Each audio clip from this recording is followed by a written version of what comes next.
আর যার নেতৃত্বে প্রফেসর ইউনূস রয়েছেন, তারা তাদের আন্তরিকতা, দেশপ্রেম, যোগ্যতা দিয়ে খুব দ্রুত তারা একটা স্টেবল অবস্থায় নিয়ে আসতে পারবেন এবং একই সঙ্গে তারা একটা নির্বাচনের দিকেও যেতে পারবেন এবং প্রয়োজনীয় সংস্কারসমূহ তারা পূরণ করবেন বলে আমরা বিশ্বাস করি। আজকে আমাদের আলোচনা অত্যন্ত ফলপ্রসূ। Thank you. Thank you.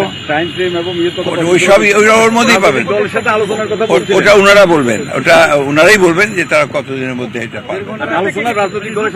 রাজনৈতিক দলগুলোর সঙ্গে আলোচনা হবে পর্যায়ক্রমে। না, আমরা কোনো তারিখ বলিনি, ওরা প্রয়োজনে ওনারাই তো তারিখ বলবেন, আমরা তো তারিখ বলবো না। ধন্যবাদ।